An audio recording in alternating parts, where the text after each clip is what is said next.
Le 10h midi Sud Radio Média, Valérie Expert, Gilles Gansman.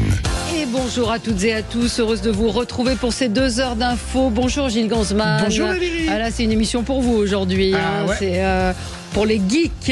On va parler technologie, nouvelle technologie. On va parler du CES de Las Vegas où sont présentées toutes les nouveautés, les nouvelles tendances. Et donc, on a invité François Sorel. Ah oui, moi j'adore. Vous ne savez pas l'utiliser, mais vous aimez ça. Oui, c'est ça. Je ne sais pas m'en servir. François Sorel, journaliste sur la chaîne Tech & Co, formidable, qui était au CES et qui va nous raconter ce qu'il y a vu et ce qui va arriver bientôt chez nous. Évidemment, je vous rappelle, il y a le rendez-vous de Vanessa Pérez tous les week-ends, le numérique pour tous.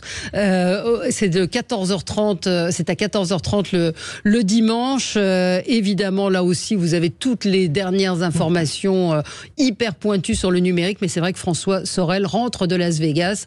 Vanessa n'a pas eu cette chance, donc il va nous raconter tout ça dans un instant. Et puis à 10h30, on aura Eric Carrel, formidable entrepreneur qui révolutionne la santé connectée. Il sera avec nous à 10h30 et on passe tout de suite au zapping. Sud Radio Média, l'instant zapping. Évidemment Valérie, avec la révolte des agriculteurs, les journaux et les chaînes info en profitent pour découvrir nos agriculteurs. Beaucoup de reportages, beaucoup de sujets, comme Rémi qui avec ses oliviers ne gagne presque rien. Il a hérité ses oliviers de son père et évidemment il y a une différence. Les olives fraîches comme ça, triées sur la table, vous voyez là il n'y a rien de mauvais, tout est bon. Donc ça, il le vendait 3 € le kilo. Maintenant on est à 6. Vous n'avez pas le choix. Pas le choix, si je les vends moins, il vaut mieux que je coupe les oliviers. Car l'inflation et les charges ont augmenté de façon vertigineuse.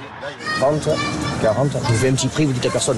Pour s'en sortir, le maraîcher diversifie ses cultures et assure 4 marchés par semaine à Nice. Mais il se dit assommé par les normes et les contraintes qui pèsent sur sa profession. À 53 ans, il peine à vivre de son métier. Je dirais que des fois, c'est juste 600 € par mois. Et puis il faut faire avec, quoi. Puis voilà, et puis même des fois moins, et des fois plus, ça dépend. Pour ma part, il a fallu que je sorte de l'argent qui était placé à la banque pour m'en sortir, quoi. 600 € par mois, le témoignage de cet agriculteur. Évidemment, dans vos débats, vous reviendrez sur cette révolte des agriculteurs.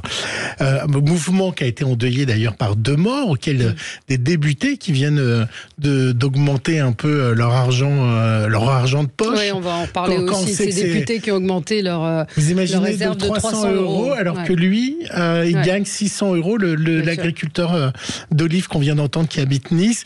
Eh bien, ces députés, certains voulaient faire 1 minute de silence, je ne sais pas si vous avez suivi, mais la France Insoumise et les écolos ont refusé. Hier, Gilles Verdez, n'en touche pas à mon poste, a poussé un cri de colère. Mais c'est honteux, c'est scandaleux ce qu'ils ont fait, c'est du mépris de classe pour le monde rural, pour les agriculteurs, pour cette famille endeuillée, pour cette lutte effectivement des agriculteurs pour leurs exploitations, pour leur survie. C'est dégueulasse, voilà, le mot me sort comme ça, c'est pas un beau mot, mais c'est dégueulasse. Franchement, comment on peut faire ça quand on est un élu? C'est irresponsable de leur part, ça me fait vomir. Ah vous êtes d'accord avec Gilles Verdez pour une fois? Oui, bien sûr. C'est honteux, c'est scandaleux de ne pas rendre hommage à ceux qui ont essayé de lutter pour leur travail. François Hollande était pour la 17e fois, 18e 1000 fois invité de C'est à vous. Je sais pas bientôt chroniqueur autour de la table. Oui, bientôt chroniqueur. Alors, je sais pas si c'est parce qu'on y mange gratuit qu'il y est, mais en tout cas, il a son rond de serviette. Hier, il est revenu sur le jeune âge du Premier ministre. L'âge du capitaine n'indique pas le sens et la direction du bateau. C'est-à-dire c'est-à-dire que c'est pas un problème d'âge. Vaut mieux être jeune que vieux, puisque c'est le reproche qu'on faisait à Biden. Donc, vaut mieux être jeune. C'est un bon principe. Vaut mieux être jeune. Mais être jeune ne vous dit pas ce que vous allez faire comme politique gouvernementale. Il ne fait pas une politique de jeunes. Eh bien, il fait une politique avec des vieilles formules. Voilà, il se pose toujours en analyse, François Hollande. C'est bien. Oui, exactement. Alors, Quotidien a son envoyé spécial aux élections américaines pour élire le représentant des Républicains. Et ils sont tombés sur... Vous l'avez vu ça hier? Il y avait fille de Lara Trump. Lara Trump, l'une des filles. On connaît Ivana, pas Ivana, Ivanka. Ivanka. Et celle-là, je la connaissais pas. Moi non plus. Et Lara speak a very good French. We came all the way from France. We're French TV. Oh, je parle un peu de français. C'est pas vrai. Ah oui, j'ai étudié à Lille en 2005 à l'université du catholique, mais je ne parle pas beaucoup de français maintenant. Et vous êtes confiante pour ce soir? Oui, absolument. Beaucoup d'enthousiasme, je ne sais pas en français. Enthousiasme. A lot of enthusiasm. Et voilà, on a découvert Lara Trump qui accompagnait son père aux élections. Hier dans Quotidien et aujourd'hui dans Aujourd'hui en France où il y a 2 pages d'interview, Sylvie Vartan vient vendre sa révérence qu'elle va faire à sa carrière au Grand Dôme de Paris. Une occasion de réentendre Comme un garçon. Comme un garçon, j'ai les cheveux longs. Comme un garçon, je porte un blouson, un médaillon, un gros ceinturon. Comme un garçon, moi je suis têtu. Et bien souvent, moi je distribue des corrections. Vous aimez bien Sylvie Vartan? Comme un garçon. C'est une époque, cette époque-là, oui. Non, mais la Maritza, Nicolas, il y a plein de choses. Comme un garçon, j'ai les cheveux longs. Ah, mais il sent ce camembert, on dirait les coulisses de l'Alcazar. Voilà. Vous vous souvenez de cette réplique Absolument. Dans Le Père Noël est une ordure. Allez, on se retrouve dans un instant pour parler nouvelles technologies. Enfin, ça fait un peu ringard, même nouvelles technologies, de dire ça comme ça. Non, je sais pas, high-tech, 2.0. les écrans transparents. Vous allez voir, François Sorel est passionné et puis passionnant. Il y a plein de petits nouveaux appareils. Ça fait un peu peur, même parfois. Allez, à tout de suite.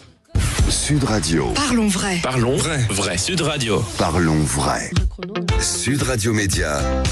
L'invité du jour. L'invité du jour, c'est François Sorel. Bonjour. Bonjour Valérie. Pas de lien avec Jean Sorel? Non, ni avec Julien d'ailleurs. Ni avec Julien. Non. Vous auriez pu être un parent. Sachant que c'est pas son vrai nom parce qu'il est corse. Oui, c'est ça. Et il a voulu cacher sa vraie identité. Oula, vous voulez que je vous le donne son vrai prénom? Non. Vous pouvez. Je cache rien du tout. Non, mais c'est vrai. Il est bien. Il a bien enquêté. Hein. Absolument. C'est le Colombo de votre radio. Absolument. Tiens, je vais le surnommer comme ça. Vous êtes journaliste spécialiste nouvelles technologies. On vous retrouve sur la chaîne Tech & Co. Et tous les soirs sur BFM Business à 21h30 en parallèle avec cette chaîne qui est intégralement consacrée aux nouvelles technologies. C'est sur le canal 231 pour Free, mais j'ai Free chez moi. Vous cherchez, mais c'est vrai que moi j'ai... combien Orange? Oula, alors vous me posez une colle. Non, mais je crois que c'est 170 chez Orange. Nous, on est sur tous les box opérateurs. Voilà. Tech & Co. Et donc vous Molotov aussi. Voilà, et vous animez également l'émission De quoi je me mêle, MIL. Exactement, petit jeu de mots. Et vous étiez surtout au Consumer Electronic Show, le CES de Las Vegas. C'est le plus grand salon mondial de la technologie qui se déroule tous les ans. Et donc, c'était du 9 au 12 janvier. C'était il n'y a pas si longtemps que ça.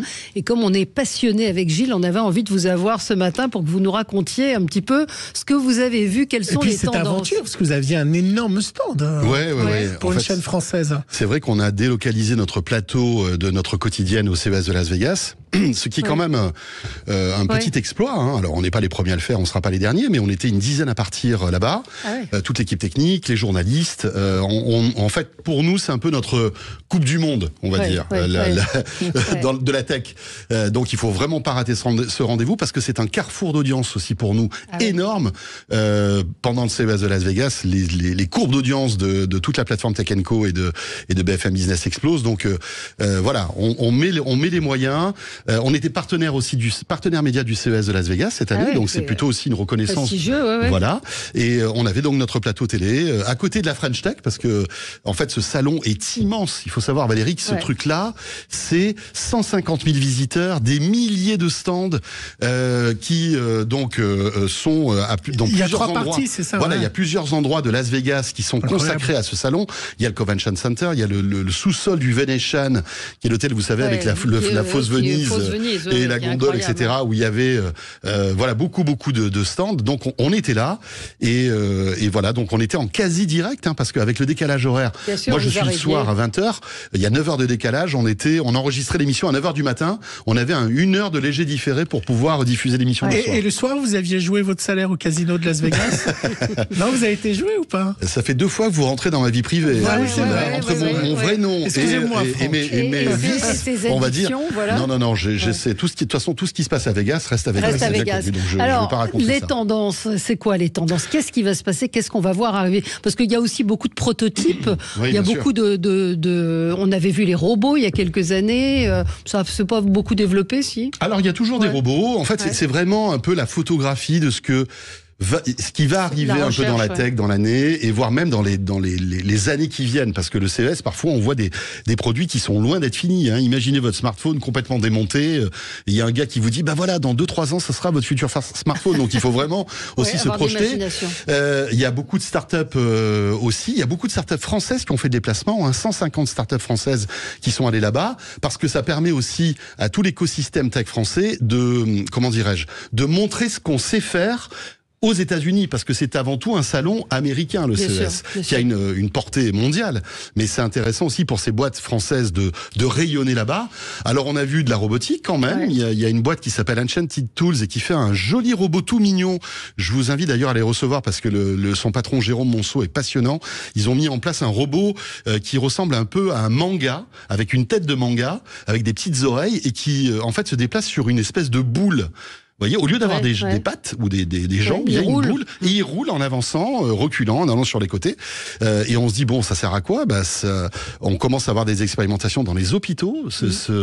Voilà, ce robot peut accompagner les enfants pour les occuper. Il peut aussi déplacer des plateaux, des choses comme ça. On en est au tout début, mais c'est vraiment très prometteur. Ça, donc la robotique, pas mal d'objets connectés aussi santé. Je crois que vous allez recevoir. Oui, on va voir tout à l'heure Eric Carrel. Alors je vais pas déflorer ce qu'il va annoncer. Mais non, mais franchement, pour la marque Wissing, qui est une marque incroyable dans le domaine de la santé, et qui a une histoire incroyable, qui a été rachetée, et qui développe toujours plus pour cette santé connectée. Donc la santé connectée, c'est une des grandes tendances. Ouais, avec des polémiques sur, par exemple, Apple qui a volé apparemment des brevets d'oxygène pour savoir. C'est incroyable. Ouais, c'est incroyable cette histoire. Là, ça, c'est les histoires incroyables industrielles entre les géants de la tech, hein. En gros, Apple a développé une montre là à la rentrée dernière qui permet de mesurer le taux d'oxygène dans le sang, qui est une donnée importante. Oui, bien sûr, importante.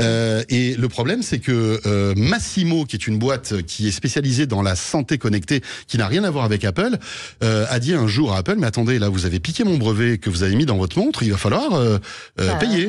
Oui. Et Apple a fait le mort, et en fait, ils ont traîné tout ça en justice.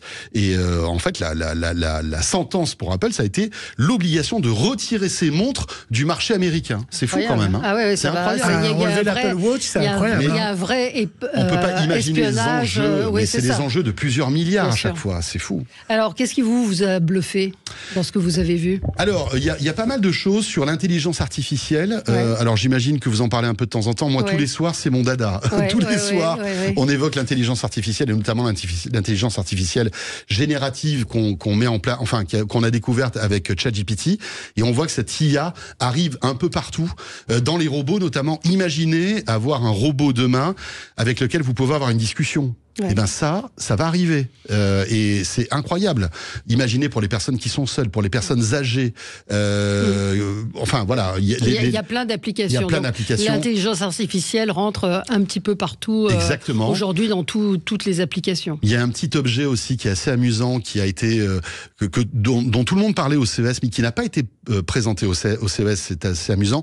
Ça s'appelle un rabbit, donc le lapin en anglais, qui est un petit carré comme ça, avec un petit écran, un petit appareil qui écoute ce que vous dites et exauce vos vœux. C'est-à-dire que, par exemple, au lieu de... Vous voulez commander un taxi, par exemple, là, vous êtes obligé, avec votre téléphone, de lancer l'application, alors Uber ou je sais pas quoi. Là, vous lui dites, ben voilà, je suis ici, il va savoir où vous êtes grâce au GPS. Vous dites, je veux aller, je sais pas moi, dans le centre de Paris. Et ben automatiquement, il va vous commander votre Uber, il va savoir où vous êtes, il va se connecter à votre appli. Et en fait, la particularité de cet appareil, c'est la voix. L'interface, c'est la voix, c'est plus le tactile, vous n'êtes plus obligé de toucher un écran. Et ça s'appelle le Rabbit, ça va sans doute arriver bientôt. C'est fait par des anciens d'Apple. Alors pas ça. Ça, vous confondez avec le petit qui s'accroche. Le EyePen, qui est un autre appareil qui n'a rien à voir. Ah, d'accord. Qu'on a évoqué aussi dans Tech & Co, mais qui est autre chose, qui est aussi assez étonnant.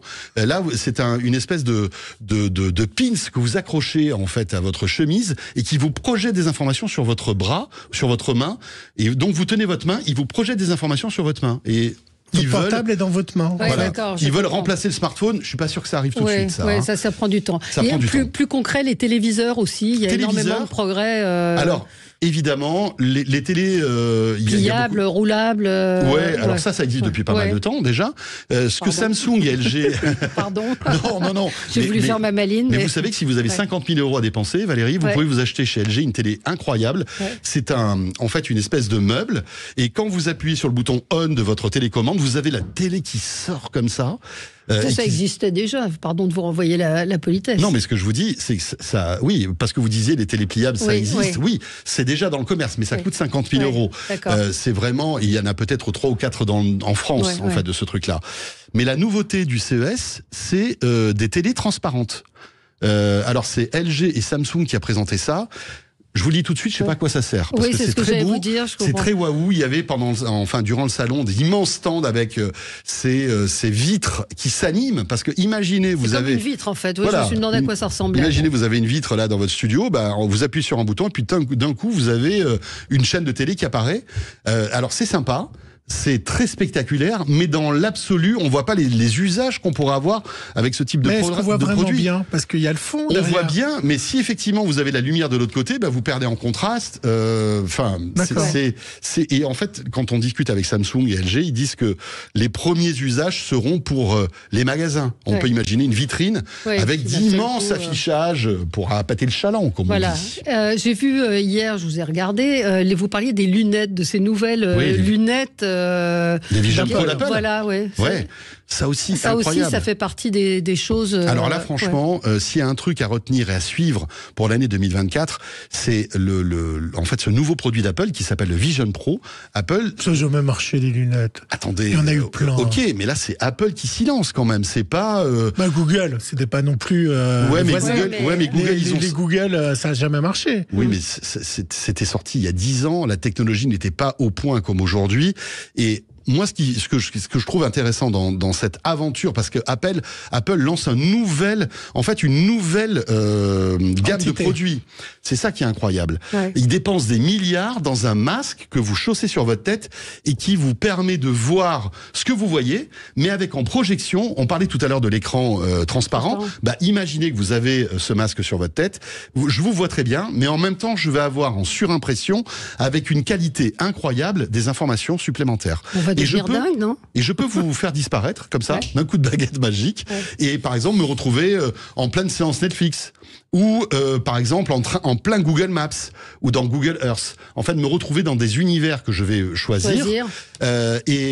Alors c'est que le début, Apple sort ce produit-là aux États-Unis le 2 février, il est en précommande, ils en ont vendu des centaines de milliers en un claquement de doigts. Je peux dicter mes mails, je peux avoir ma boîte mail bien sûr, parce qui apparaît. Il y aura Siri, tout ça. Et Internet. Et Apple a le souhait que ça remplace notre ordinateur. C'est-à-dire que demain, vous aurez ce masque-là et vous aurez plusieurs écrans de plusieurs ordinateurs, parce que si vous voulez travailler en multitâche, et vous allez pouvoir interagir avec vos mains, avec des pincements de doigts, vous allez pouvoir agrandir ou fermer des fenêtres, avoir un son immersif, discuter avec vos enfants, par exemple, qui sont à l'autre bout du monde, en 360 aussi. Enfin, il y a plein de trucs incroyables.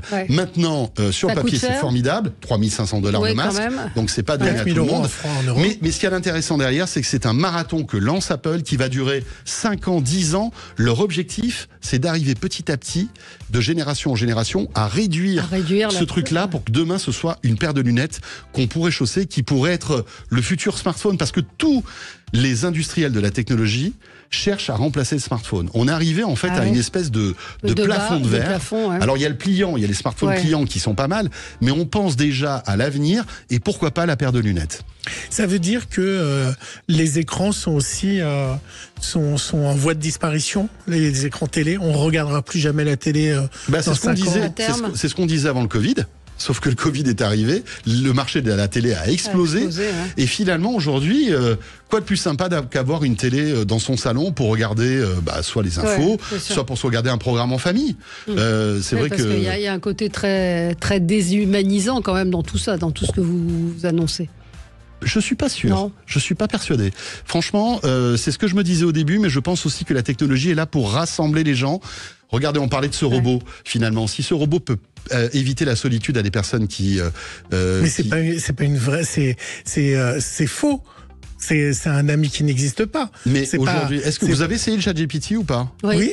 Est-ce que franchement, des fois, vous n'êtes pas bluffé par la manière dont il vous répond? Je parle aussi quand j'arrive chez moi, je dis allume le salon et le salon s'allume. Ouais, mais c'est pas pareil. C'est pas pareil entre ChatGPT, qui était un vrai système d'intelligence artificielle générative avec qui, à terme, peut-être pas aujourd'hui, mais dans 2-3 ans, vous aurez une vraie discussion soutenue sur des sujets hyper high level, que Amazon ou Alexa ou Siri, qui pour l'instant sont à côté des abrutis, excusez-moi de le dire, par rapport à ChatGPT. Mais tout ça va évoluer. Alors François Sorel, on vous retrouve tous les vendredis, De quoi je me mêle, sur la chaîne Tech & Co, tous les soirs 21h30 sur BFM, 20h sur BFM Business, avec la quotidienne. Et puis il n'y a pas que le CES. Non, la plateforme Tech & Co, c'est vraiment pour tous les fans de tech, une actualité, des analyses, etc. au quotidien, avec une émission pour les gamers qui s'appelle Multijoueur. On a une émission sur les séries aussi, pour tous les fans de séries. On a une émission aussi sur les mobilités qui s'appelle En route pour demain. Et on est en train de préparer aussi, et ça c'est un petit scoop, une plateforme qui va parler d'intelligence artificielle, parce que c'est vraiment un sujet qui passionne nos auditeurs, donc on va les chouchouter sur ce sujet. Très bien. Moi j'ai regardé, j'ai appris plein de choses sur le casque hier, donc vous voyez... Il est Culture Geek avec mon chouchou Anthony Morel. Allez, le roi des t-shirts. On se retrouve, nous, dans un instant. On continue à parler de nouvelles technologies, avec en particulier tout ce qui se fait en matière de santé connectée, avec Éric Carrel, le patron de Weezing. Sud Radio, le 10h midi média. Valérie Expert, Gilles Gansman. Sud Radio, le supplément média. Le supplément média avec notre invité Éric Carrel. Bonjour, merci d'être avec nous ce matin. Bonjour. Vous avez une société assez incroyable. Vous avez révolutionné, on peut le dire. Vous êtes français, vous êtes ingénieur et vous avez révolutionné le monde de la santé connectée. Vous avez été le premier à lancer cette balance connectée. Weezing, c'est le nom de votre société. Et vous étiez bien présent vous aussi au CES pour présenter des nouveautés, mais peut-être racontez-nous un peu votre parcours qui est assez original, assez incroyable et surtout d'une créativité assez étonnante. Alors comment vous est venue cette idée de vous intéresser à la santé connectée ? Écoutez, comme les cheveux blancs que vous ne voyez peut-être pas à la radio, mais l'indiquent, j'ai un certain âge et donc ça fait longtemps que je suis entrepreneur. J'ai commencé dans le monde des télécoms avec une première entreprise qui a fait les Livebox, et puis nous est venue après cette idée que avec l'arrivée d'Internet à la maison, il fallait un peu connecter tout ce qui était autour, d'où l'idée de faire des objets connectés. Et un peu par chance, on a commencé par un pèse-personne et on a découvert, alors que c'était pas du tout notre ADN, que s'intéresser à la santé des personnes, les aider, ne serait-ce que dans un premier temps avec une courbe de poids et l'évolution d'une masse grasse. En fait, on avait des retours extrêmement positifs des personnes qui nous écrivaient en disant « tu m'as changé la vie ». Et c'est ça qui petit à petit nous a fait avancer dans le monde de la santé. Voilà, donc le pèse-personne a été la première innovation. Vous avez continué d'ailleurs à faire évoluer ce pèse-personne jusqu'à arriver au dernier modèle en ce moment qui permet de faire un électrocardiogramme qui donne la masse graisseuse, la masse osseuse, enfin un certain nombre de renseignements sur la santé.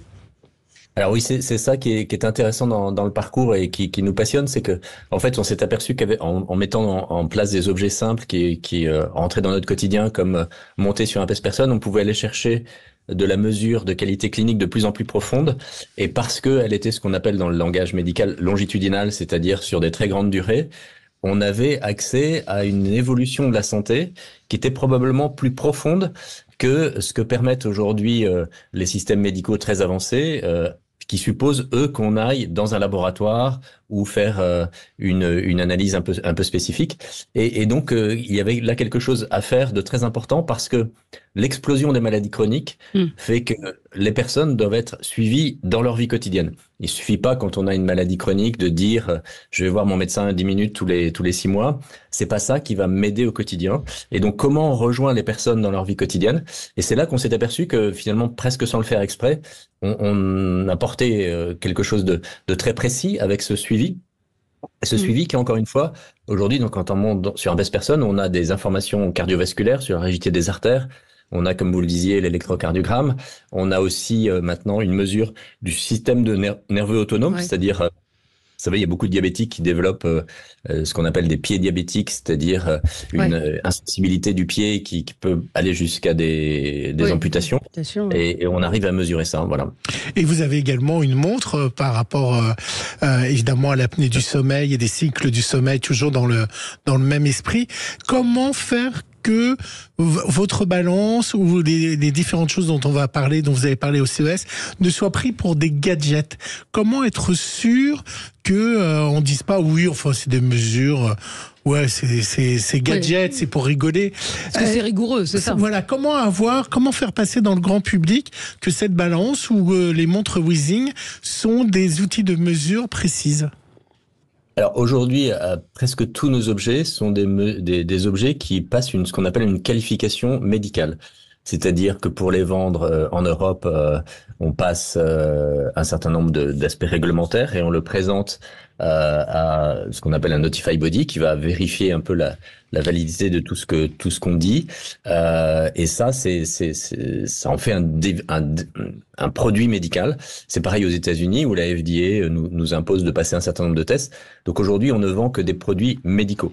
Et ces produits médicaux, ils ont un certain nombre d'impératifs pour vérifier la validité des mesures et vérifier aussi la façon dont on communique avec la personne. Parce que si vous voulez, à partir du moment où on rejoint les gens en vie réelle sans présence d'un médecin, il y a une attention particulière qui est bien compréhensible de la part des autorités de régulation, de s'assurer que ces messages vont être bien compris et ne peuvent pas être mal interprétés, soit en créant de l'overstress, soit au contraire en disant je m'en fous, quoi. Ouais. Mais pourquoi mon cardiologue il me met plein de ventouses sur tout le corps, sur les pieds, sur les mains, enfin vraiment partout, et que ma montre en 2 secondes me fait un électrocardiogramme? Vous comprenez que pour le grand public, c'est très bizarre entre l'examen que je passe chez le cardiologue où j'ai 10 000 ventouses et ma montre qui est super simple, quoi. Alors là, vous avez raison, il y a une évolution des mentalités qui est très longue. Alors déjà chez les cardiologues, c'est-à-dire que moi, il y a 10 ans, qu'il y avait des associations de médecins qui trouvaient que ce qu'on faisait n'avait aucun sens. Aujourd'hui, je suis régulièrement appelé ou on m'écrit en disant tu as sauvé la vie d'un de mes patients, enfin vous avez sauvé la vie d'un de mes patients. Comment je peux donner vos montres à mes patients? Et donc on a des cardiologues qui commandent nos montres pour les prêter à leurs patients. Ouais. Parce que ce côté mesure d'un électrocardiogramme en vie réelle, c'est finalement ça permet mieux de détecter que une mesure que vous allez faire à un moment donné qui est de l'heure à laquelle vous avez pris un rendez-vous, qui est pas forcément l'heure auquel vous allez avoir le symptôme. Et donc ça met du temps. Ça met du temps aussi dans tous les cycles de remboursement. Vous savez que aujourd'hui, dans un pays comme la France où la santé est complètement remboursée, c'est difficile de faire admettre que les gens doivent sortir de l'argent pour faire des mesures médicales. On est tous habitués à ce que ça soit gratuit. Et donc, il faut à un moment donné que ça soit remboursé. Mais ça prend énormément de temps parce que il faut faire des études cliniques qui montrent l'intérêt économique, etc. Et donc, voilà, ça sera remboursé un jour. Mais vous aimeriez que vos montres soient remboursées par la Sécu? Ça rentre dans la prévention. Ça rentre dans la prévention. Un auditeur nous dit pourquoi ne pas proposer pour les patients pour l'apnée du sommeil, c'est utile, mais vous avez toute une série. Alors c'est pas de la publicité qu'on fait parce que je pense que effectivement ce que vous faites est d'utilité publique. Il y a toute une gamme de produits, de tensiomètres et une sorte de que j'ai d'ailleurs que j'ai acheté. Alors, de sleep analyzer, de sleep analyzer. Vous mettez le sous le matelas et ça analyse votre sommeil, votre sommeil profond et si vous avez de l'apnée du sommeil, c'est assez incroyable. Mais merci de donner l'opportunité de parler de ça parce que c'est un sujet, c'est pas l'objet qu'on vend le plus aujourd'hui, mais c'est un sujet que j'adore parce que on a montré qu'on était meilleur que l'instrument officiel de mesure de l'apnée du sommeil. Comment on l'a montré? C'est pas nous qui l'avons montré, c'est l'inventeur en Australie du masque à pression positive qui soigne les apnéiques. Et pourquoi on est meilleur? Parce qu'on est là pendant plusieurs nuits. Ouais. Alors, si vous faites une polysomnographie, pour les auditeurs qui l'ont déjà fait, c'est une nuit assez horribiliste parce que on a des capteurs partout, on peut pas se mettre dans la position que l'on veut, etc. Donc c'est une nuit qui n'est pas très représentative. Là, nous, il suffit de dormir et on va avoir énormément d'informations sur énormément de nuits. Et donc, on arrive à prouver que c'est finalement plus efficace en termes de mesures. Par contre, le temps que ça met à traverser toutes les sociétés savantes, à convaincre le fait qu'il va falloir à un moment donné, qu'il va falloir déplacer le système, que finalement il y a plein d'apnées qui sont mal soignées, etc. En fait, il faut se battre et tout ça prend du temps, mais ça va venir. Alors, les innovations que vous avez présentées au CES, il y en a 3 en particulier. Racontez-nous un petit peu. Alors, CES, moi, j'y suis allé avec 3 entreprises, donc avec Iridescence qui fait un système qu'on appelle un LIDAR. C'est quelque chose qui permet de voir en 3D, mais qui permet surtout de voir des choses dans le domaine infrarouge et donc par exemple de voir l'humidité des plantes, etc. Donc ça c'est plutôt ce qu'on appelle de la deep tech un peu en avance de phase. On y était aussi avec Invoxia qui a présenté un capteur de santé animale pour des petits chiens et des chats et donc pouvoir non seulement les suivre mais aussi suivre leur santé cardiaque. Quel est l'intérêt de suivre la santé cardiaque d'un chat ou d'un chien avec un collier? Parce qu'on ne le fait pas depuis des années en fait. On l'a jamais fait. Non, on l'a jamais fait parce que jusqu'ici c'était compliqué. On a réussi à faire des choses qui n'avaient encore jamais été faites en utilisant ce qu'on appelle le machine learning et des nouveaux types de capteurs. C'était compliqué parce que un animal, comme vous le savez, est poilu et donc on peut pas faire ce qu'on fait sur l'humain avec une montre directement sur la peau. Voilà, sur la peau. Et donc il a fallu mettre en place d'autres systèmes, ce qu'on a réussi à faire. Et qui est important parce qu'en fait, il s'avère qu'il y a beaucoup de chiens. Alors après, ça dépend un peu des races. Je suis pas un spécialiste des races, mais qui ont des souffles au cœur, qui ont des problèmes très souvent, voilà. des problèmes cardiaques. Et ça fait traceur GPS aussi pour les animaux. Exactement, ça permet de retrouver son animal. Et puis, donc WeThings présentait un appareil qui a pour objectif de rendre la téléconsultation plus efficace. Si vous voulez, si on regarde l'histoire de la médecine, bon, avant on allait voir son médecin, après des fois on essayait de l'appeler, puis on a inventé la téléconsultation. Mais la téléconsultation reste assez pauvre dans le sens où le médecin n'a accès que à la parole du patient. Il n'a pas accès à des mesures réelles, à part peut-être la température. Et donc justement, comme cet objet thermomètre est un objet qui est bientôt maintenant bien rentré dans les mœurs, on en a fait un objet enrichi qui intègre 4 types de mesures. Bien sûr la température, bien sûr l'électrocardiogramme, la saturation en oxygène qui a été démocratisée en fait de façon très forte au moment du Covid, puisqu'on s'est aperçu que finalement pour suivre un patient qui reste à domicile, c'est important d'avoir sa saturation en oxygène. Et on a rajouté un stéthoscope parce que aujourd'hui, quand un médecin vous ausculte, il utilise un stéthoscope. Quand il vous téléconsulte, il peut pas. Donc l'idée maintenant, c'est d'avoir son propre de pouvoir partager un signal de stéthoscope que le médecin va vous aider à positionner sur votre torse ou à l'endroit des poumons ou du cœur qui lui semble utile et qui va lui permettre d'entendre ce qui se passe. Et donc ça va être important pour enrichir cette téléconsultation. Est-ce que tous ces objets, que ça soit chez vous, puis on peut citer vos concurrents de Samsung ou d'Apple, est-ce que, parce que vous avez eu la gentillesse de nous prêter une montre, et moi je vois parfois que je suis à 70, après 80 avec mon cœur, bon je vois mes pas pour marcher, je vois tout ça. Est-ce qu'il n'y a pas un côté angoissant? Parce qu'avant on vivait, je savais pas combien j'avais de battements de mon cœur, je savais pas, ça se voit physiquement que j'avais pas fait assez de pas, mais je savais pas tout ça. Est-ce que finalement, ça rend pas plus les gens angoissés de savoir qu'ils ont telle tension, que finalement j'ai une phase de réveil pas importante, de mon taux d'oxygène? Tout ça, c'est les médecins qui doivent savoir. Est-ce que moi, en particulier, je dois avoir accès à ça, même si, en effet, maintenant je regarde mes pas et autres avec la montre. Alors, et c'est une très bonne question. Ce côté un peu peur qu'on devienne tous hypochondriaques, c'est une question qui revient. En fait, l'expérience montre que c'est à peu près jamais le cas. Mais il faut bien se remettre dans l'idée que dans le monde aujourd'hui, il y a une explosion des maladies chroniques. Et quand on dit explosion, on s'en rend pas bien compte encore ici, mais sachez qu'aux États-Unis, il y a 24% des 12-18 ans qui sont en état pré-chronique. Il y a 44% des 20-40 ans qui sont malades chroniques. Malades chroniques, ça veut dire qu'ils vont être malades toute leur vie. Et plus de 50% des plus de 40 ans. C'est assez inimaginable. Ouais, et donc, vous ne pouvez pas dire, ces gens-là, ils vont pouvoir être mieux accompagnés juste en voyant leur médecin 10 minutes tous les 6 mois voilà. Et ça, donc comment on les aide? Alors, on a fait un certain nombre d'expérimentations pour répondre un peu à votre question. On a par exemple fait du suivi d'hypertendus avec nos tensiomètres sur une population de 2000 personnes aux États-Unis, à qui on a envoyé tous les soirs un message, un SMS en disant, voilà, je te donne quelques conseils sur l'hypertension, mets un peu moins de sel dans ton alimentation, etc. Enfin, des choses assez classiques. Et puis, encourager les gens à prendre leur tension. Et en fait, on s'est aperçu que rien que le fait de prendre ce moment d'attention et d'inviter les personnes à prendre leur tension, leur hypertension baissait. Et donc finalement, même sans prendre de médicaments, on a une efficacité à partir du moment où on éduque la personne. Alors, je suis d'accord avec vous, il y a un équilibre à trouver. Ça, on va apprendre à le faire. Ça va nous prendre encore des années, mais il est important d'avancer là-dessus. Et j'insiste sur il est important d'avancer là-dessus parce que vous savez, toute révolution, elle ne se fait pas du jour au lendemain. Et une des difficultés françaises, c'est que on critique toujours énormément, et puis un jour, on adopte énormément. On l'a vu pour Covid, on l'a vu pour Google, etc. Alors qu'il y a d'autres pays où il y a cette culture de, on ne sait pas encore très bien, c'est pas encore parfait, mais ça va s'améliorer. On apprend à tester, et ça permet aux entreprises d'avancer et d'apprendre.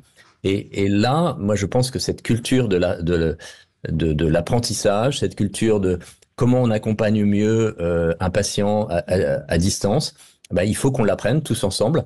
On a la chance aujourd'hui d'avoir des devices qui permettent de faire des mesures de façon très précise. Qui sont des mesures médicales reconnues. Comment on avance maintenant dans cet accompagnement pour faire deux choses. Un côté motivationnel, c'est-à-dire, grosso modo, on sait que si on invite la population à marcher plus, demain, on ira tous mieux. C'est mathématique, c'est connu. Et puis, un côté un peu ange gardien silencieux, c'est-à-dire que le médecin, il peut pas être toujours à côté de nous. À quel moment il faut qu'il soit à côté de nous? Ces instruments vont nous permettre, à un moment donné, de dire, tiens, là, il y a un signal d'alerte. J'en parle à ton médecin et ton médecin va prendre rendez-vous avec toi parce que c'est le moment de le voir. Et ça, si vous voulez, d'un point de vue à la fois médical et économique, ça va être assez fantastique parce que si on regarde des maladies graves comme des maladies des crises cardiaques, etc., qui ont un taux de réhospitalisation très important au bout d'un an, on voit que si on fait baisser ne serait-ce que de 10% ce taux de réhospitalisation, on fait faire des économies absolument énormes au système. Et puis, on sauve la vie de gens, parce que faut mieux être soigné avant d'avoir à aller à l'hôpital. Et donc, il y a une espèce de convergence là, sur laquelle il faut qu'on apprenne et qu'on apprenne assez vite. Ouais. On a vu d'ailleurs ce chiffre où la prévention a permis de sauver un nombre de vies incroyables depuis un certain nombre d'années. Donc c'est aussi l'utilité de tous ces outils qu'il faut apprendre. Oui, avec une vraie inquiétude, Valérie, c'est vous avez des données qui sont ça, c'est un auditeur pose la question sur la sécurité, quid de la cybersécurité des échanges de données cardiaques ou d'oxygène pour que demain on me vende un masque ou qu'on me vende des médicaments au labo? Alors, si vous voulez, la réglementation européenne est très sévère sur le sujet, et maintenant la réglementation américaine suit. Bien sûr, on est contrôlé là-dessus. On est contrôlé par plusieurs organismes, à la fois français et européens, qui sont franchement très nombreux. Et donc cet aspect cybersécurité est très important, mais aussi respect du côté privé des données. Et donc toutes les données, elles appartiennent à la personne, au patient, l'utilisateur, qui a le droit à tout moment de demander à ce qu'elles soient effacées. Elles sont effectivement effacées. Et par ailleurs, ces données, avec le consentement de l'utilisateur, elles peuvent être utilisées de façon anonymisée, c'est-à-dire que on s'autorise, si avec l'accord des personnes, à créer ce qu'on appelle des bases de données de patients anonymisés qui permettent de faire de la recherche. C'est-à-dire l'idée n'est pas d'aller chercher les personnes en disant voilà, mais comment, par exemple, on parlait tout à l'heure de l'apnée, c'est des choses qui nous permettent d'avancer énormément sur l'apnée parce que on regarde des quantités de nuit qui n'ont jamais été regardées jusqu'ici grâce aux nouveaux outils de d'intelligence artificielle, et on permet de faire évoluer la science, mais sans connaître de qui on parle. On sait qu'on a les nuits de personnes, mais on ne sait pas de qui on parle. Donc ce respect-là, il est très important, et donc je crois qu'il faut dire à votre auditeur qu'aujourd'hui, il y a pas de risque, et à mon avis, il y a beaucoup moins de risques que quand un bout de papier se balade avec ses analyses médicales sur un bureau quelque part. Quel est l'objet que vous vendez le plus ? Alors aujourd'hui, ce sont les pèse-personnes et les montres. Voilà. Bon, merci beaucoup. Et puis Cocorico, quand même, Eric Carrel, PDG de Withing, donc WITHINGS. On est très fiers d'avoir une société comme la vôtre qui est à la pointe, qui innove et qui est quand même, qui propose des choses. Vous avez cité des concurrents qui sont pas tout à fait au même niveau voilà, je vais défendre. C'est bien de. Voilà, on est à la radio. Oui, on est à la radio avec l'Arcom. Merci à vous, Eric Carrel. Merci beaucoup. On se retrouve dans un instant pour les débats.